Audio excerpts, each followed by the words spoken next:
L'esprit conscient est ignorant et craint l'inconscient. Vous allez surtout dans l'esprit conscient. Et ça suffit? Votre méthode sera-t-elle efficace pour nous libérer de l'inconscient? Ayez la gentillesse d'expliquer comment nous pouvons gérer profondément avec l'inconscient. Réponse. C'est un problème complexe et difficile qui nécessite beaucoup de pénétration, donc j'espère qu'il a prêté attention non seulement verbalement, mais aussi à écouter et à réaliser la vérité dans la même chose. Nous savons qu'il y a l'esprit conscient et l'inconscient, mais la plupart d'entre nous ne travaillent qu'au niveau conscient, dans la couche superficielle de l'esprit. Et toute notre vie en pratique est limitée à cela. Nous vivons dans l'esprit conscient si appelé, et ne faisons jamais attention à l'esprit inconscient et plus profond, qui vient parfois à un message, une suggestion.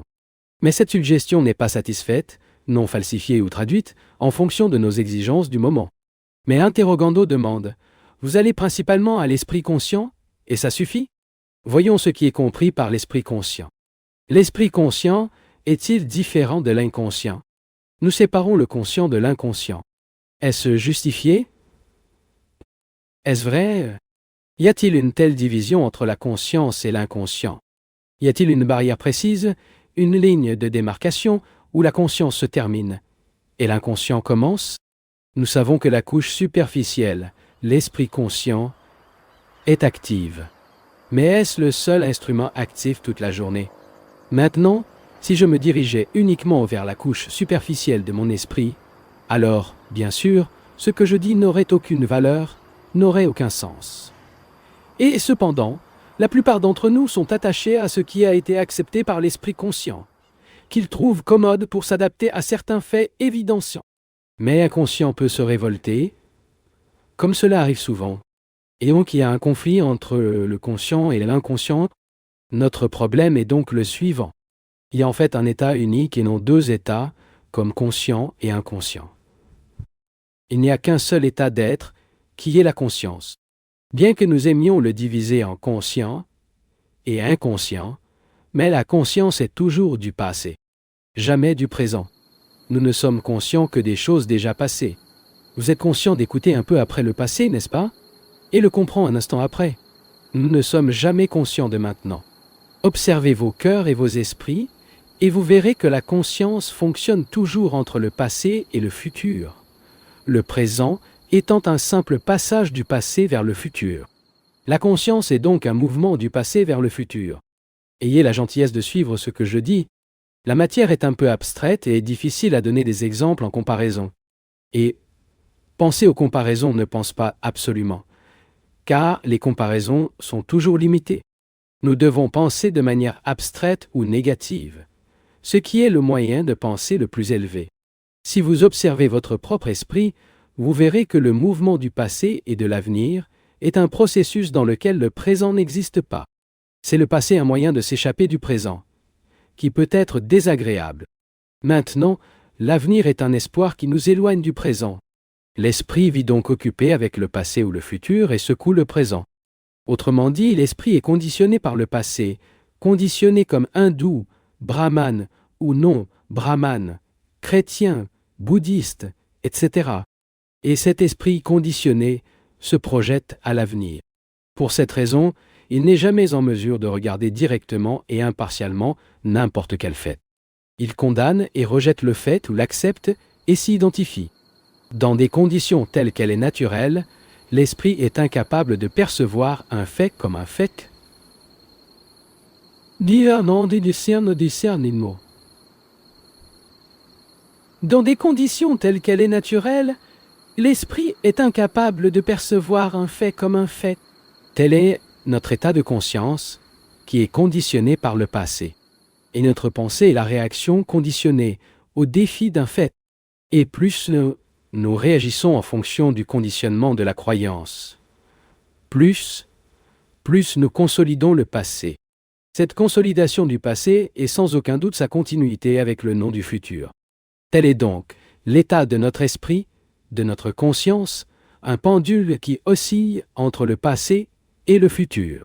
Telle notre conscience qui est constituée non seulement à partir des couches superficielles de l'esprit, mais aussi à partir des couches les plus profondes. Cette conscience, bien sûr, ne peut pas fonctionner à un niveau différent, car seuls ces deux mouvements oscillatoires. Si vous regardez attentivement, vous vous rendrez compte qu'il n'y a pas de mouvement ininterrompu, mais il y a un intervalle entre deux pensées. Bien que ce soit pour une fraction infinitésimale d'une seconde, il existe une plage importante dans le pendule. Nous réalisons donc le fait que notre pensée est conditionnée par le passé, qui se projette vers le futur. Et au moment où nous admettons le passé, nous devons également admettre l'avenir, car il n'y a pas deux états tels que le passé et l'avenir, mais seulement un état qui comprend tout le passé, le conscient et le inconscient, le collectif et l'individu. Le passé collectif et l'individu réagissant à l'actuel produisent certaines réactions qui créent une conscience individuelle. La conscience est donc le produit du passé et c'est la base de notre existence. Et au moment où nous avons le passé, nous avons inévitablement l'avenir. Parce que l'avenir n'est rien d'autre que la continuité du passé, modifié, mais toujours le passé. Notre problème est donc de savoir comment faire fonctionner une transformation dans ce processus du passé, sans créer un autre conditionnement, un autre passé. J'espère que vous comprenez cela. Si ce n'est pas très clair, nous pouvons en discuter mardi ou jeudi prochain. Contrairement à formuler, le problème est le suivant. Nous rejetons principalement une certaine forme de conditionnement et trouvons une autre forme, un conditionnement plus large, plus expressif ou agréable. Nous avons abandonné une religion et embrassé un autre. Nous rejetons une forme de croyance et en adoptons une autre. Se remplacer, bien sûr, ce n'est pas une compréhension de la vie qui est la relation. Notre problème est donc de savoir comment être libre de tout conditionnement. Et vous dites que c'est impossible, qu'aucun esprit humain ne peut être exempt de conditionnement. Ou commence à essayer à vous renseigner, à découvrir. Il est indiqué que cela est impossible, alors bien sûr, il n'y a rien à faire. Votre accession peut être basée sur l'expérience, vaste ou limitée, ou la simple acceptation d'une croyance. Mais une telle collection est le déni de la recherche, de la découverte. Pour savoir s'il est possible que l'esprit soit libre de tout conditionnement, nous devons être libres d'enquêter et d'enquêter. Je dis positivement qu'il est possible que l'esprit soit libre de tout conditionnement. Mais n'acceptez pas cette déclaration, grasée dans mon autorité, car si vous le faites, ils ne pourront pas découvrir. Il n'aura qu'un seul nouveau substitut, et cette valeur n'a pas de valeur. Quand je dis que c'est possible, c'est parce que c'est un fait, et je vais le démontrer verbalement. Mais si vous voulez découvrir la vérité de ce fait par vous-même, vous devriez l'essayer et le suivre sans délai. La compréhension du processus complet du conditionnement ne passe pas par analyse ou introspection. Parce que le moment où nous avons l'analyste, ce même analyste fait partie du fond conditionné. Et votre analyse n'a donc aucune valeur. C'est un fait, et nous accomplit l'éliminer. L'analyste qui examine, qui analyse la chose qu'il observe, fait également partie de l'état conditionné. Et par conséquent, quelle que soit votre interprétation, votre compréhension, votre analyse, cela fait partie de ce fond. De cette façon, il n'y a aucune possibilité d'évasion. Et il est essentiel de briser l'arrière-plan, car pour correspondre aux nouveaux défis, l'esprit doit être nouveau. Pour découvrir Dieu, la vérité ou ce que vous voulez, l'esprit doit être nouveau, pas contaminé par le passé. Analyser le passé, parvenir à des conclusions, à travers une série d'expériences, pour tirer, et les dénis et tout, cela implique certainement sa véritable essence, la continuation de l'arrière-plan sur différentes formes, et en réalisant la vérité de ce fait, il constatera alors que l'analyste a cessé d'exister. Le contexte se poursuit, mais l'analyste s'est terminé. Il n'y a aucune entité distincte de l'arrière-plan. Il n'y a que la pensée constituant le contexte, étant la réaction pensée de la mémoire, à la fois consciente et inconsciente, à la fois individuelle et collective. L'esprit est donc le résultat du passé qui est le processus de conditionnement. Et comment est-il possible pour l'esprit d'être libre? Pour être libre, l'esprit doit non seulement percevoir et comprendre l'oscillaire de son pendule entre le passé et le futur, mais aussi pour comprendre un intervalle entre les pensées. Cet intervalle est spontané. Il n'est produit par aucune action causale, aucun désir, toute contrainte. Essayez-le avec moi pour voir votre esprit en fonctionnement. Alors que je me lance progressivement. Ne devenez pas mal à l'aise. Non, je vous hypnotise.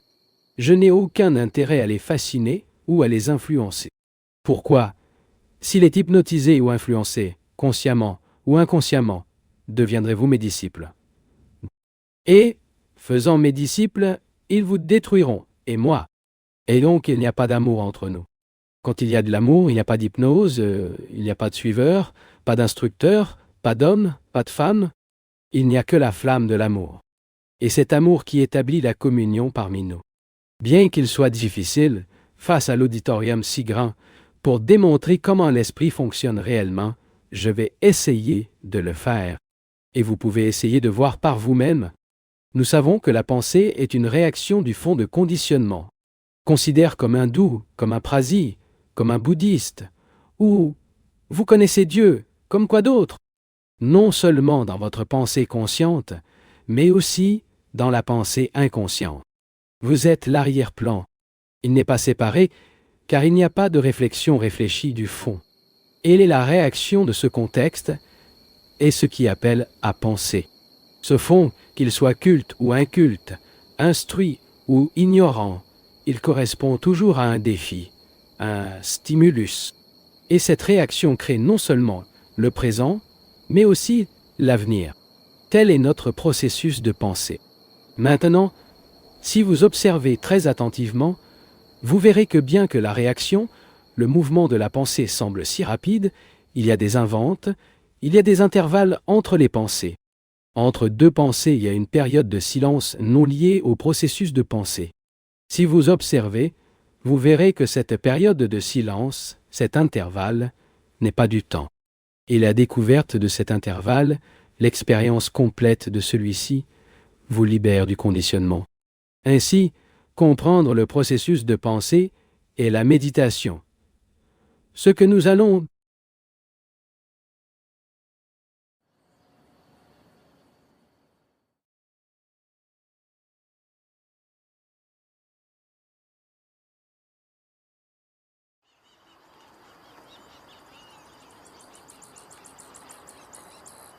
À moins que nous ne comprenions le problème de l'effort dans son ensemble, la question de l'action ne sera pas parfaitement comprise. La plupart d'entre nous sont engagés dans une série d'efforts qui luttent pour atteindre certains résultats, luttant pour le bien général, les progrès généraux ou pour leur propre avantage. L'effort ultime est un processus d'ambition qui peut être collectif ou individuel. C'est l'ambition qui conduit la plupart d'entre nous. L'activité politique, ou les œuvres sociales et religieuses, pour la plupart d'entre nous, l'ambition est la raison d'être, le sens de notre vie. Et lorsque leurs intentions sont contredites, la frustration, la souffrance, ce qui a conduit à une série d'évasions. Sans aucun doute, en fin de compte, l'effort non seulement l'ambition des avantages personnels, mais aussi la promotion de l'ordre social et politique.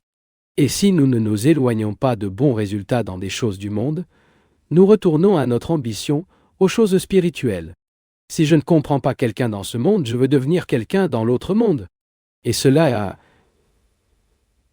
est considéré comme spirituel, plus précieux, plus important. Mais l'ambition en tout sens, quel que soit le nom que nous lui donnons, est toujours l'ambition. Acquisition de la capacité à faire le bien, la capacité de parler, d'écrire, de réfléchir clairement. Quoi qu'il en soit, le désir de pouvoir, sous quelque forme que ce soit, implique l'ambition, n'est-ce pas? Et la poursuite du pouvoir donne-t-elle lieu à la création, la force créative? Tant que nous ne comprenons pas l'état d'être que c'est la création, tant qu'il n'y a pas de profond sentiment de force créative, le conflit est inévitable. Si nous pouvons comprendre la question de la création, nous pourrons alors agir, sans multiplier les problèmes avec notre action. Et pour comprendre l'état du pouvoir créatif, nous devons être sûrs de comprendre le processus d'effort. Chaque fois qu'il y a des efforts pour atteindre certains résultats, il ne peut y avoir de compréhension. Ne comprenant que la cessation de l'ensemble du processus, l'ensemble du mécanisme de la lutte, pour être ou non, pour progresser ou non progrès. En effet, seul l'imitateur fait un effort pour devenir quelque chose. Et l'homme qui a discipliné son esprit selon une certaine norme est certainement un imitateur, un copiste. Vous devez faire des efforts pour vous adapter à la norme. Et puis, ajuster. Il appelle pour vivre. Aussi subtil, peu importe à quel point il s'étend pour la conduite, tous les efforts qui contiennent une imitation, la copie n'est nullement la création. Parce que la plupart d'entre nous sont livrés à l'imitation, perdent le sentiment de création. Et l'ayant perdu, ils tombent dans les mailles de la technique, ce qui signifie rendre l'effort de plus en plus parfait, de plus en plus efficace. Ainsi, nous développons de plus en plus la capacité technique sans avoir la flamme. Et la recherche de l'efficacité en action sans avoir la flamme est la malédiction de l'ère actuelle. La plupart de ceux qui sont intéressés par l'action, ou nous espérons que s'il exploite une révolution, nous sommes en effet attachés à une action basée sur l'idée, qui n'est qu'une imitation et donc sans validité. Il n'y a pas le doute que notre problème sociologique, religieux, individuel et collectif, ou ce que vous voulez, ne peut être résolu que lorsque nous comprenons l'ensemble du processus, l'ensemble du mécanisme d'effort, et la compréhension de l'effort et la méditation. Ainsi, tant que nous ne comprenons pas l'ensemble du mécanisme de l'ambition et non entièrement libéré, la poursuite du pouvoir, l'efficacité et la maîtrise, il ne peut y avoir d'action créative. Et seul l'homme créatif peut résoudre ces problèmes. Et pas celui qui se limite à copier un modèle, aussi efficace, aussi digne que cela soit. La recherche d'un modèle n'est pas la recherche de la création. La recherche de normes n'est pas la recherche d'une vraie résolution. Jusqu'à ce que nous comprenions le processus d'effort, ce qui implique le pouvoir, l'imitation, l'ambition, il ne peut y avoir de création. Seul l'homme créatif est heureux. Seul l'homme heureux est vertueux. Et l'homme vertueux est en effet une entité sociale créative qui fera venir la révolution. Pour la plupart d'entre nous, les problèmes de vie ne sont pas très graves, et nous souhaitons des solutions prêtes. Nous ne voulons pas pénétrer le problème. Nous ne voulons pas y penser en totalité, complètement et comprendre toute sa signification. Nous voulons nous dire quelle est la solution. Et plus c'est satisfaisant, plus nous acceptons rapidement, quand ils nous font penser à un problème particulier, lorsque nous devons l'examiner, notre esprit se révolte, car nous ne sommes pas habitués à enquêter sur les problèmes. Si nous faisons face à ces problèmes, en attendant une solution prête pour ma part, je suis désolé d'être déçu. Mais si nous pouvons étudier le problème ensemble, pensez-y d'une manière nouvelle, et non selon les normes anciennes, alors peut-être nous avons la possibilité de résoudre les nombreux problèmes qui nous affligent et que nous sommes généralement réticents à affronter. Nous devons les regarder. Autrement dit, nous avons besoin de la capacité de faire face aux faits, et nous ne pouvons pas faire face aux faits, quoi que ce soit comme nous le sommes avec des explications, alors que nos esprits sont pleins de mots.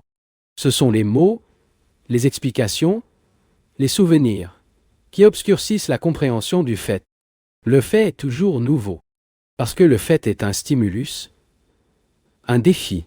Mais le fait n'est plus un stimulus si nous le considérons uniquement comme vieux et le mettons de côté. Donc, lorsque vous envisagez ces problèmes, nous espérons que vous et moi pensons avec chaque problème profondément. Sa prédication semble avoir beaucoup d'affinité pour les doctrines des Upanishads.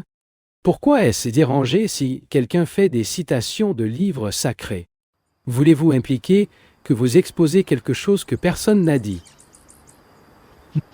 La citation des mots de quelqu'un d'autre, répétant la technique hypnotique particulière, que vous l'utilisez? Réponse. Pourquoi faites-vous des citations? Et pourquoi faites-vous des comparaisons? Il dit souvent que, citant, je peux comparer et comprendre. Mais cela cite, parce que, dans votre esprit, ce n'est rien de plus que de citer. Il n'a pas ri, messieurs. Vous voyez la vérité de la question. Un record gramophone répète ce que quelqu'un d'autre a dit. Et y a-t-il quelque chose de vital dans la recherche de la vérité? Comprenez-vous citer les Upanishads ou tout autre livre? Aucun livre n'est sacré, je vous assure. Tout comme un journal, ce sont juste des mots imprimés sur papier. Il n'y a rien de sacré, aucun. Pas d'autre. Vous citez parce que vous pensez que, en citant et en comparant, vous comprendrez ce que je dis.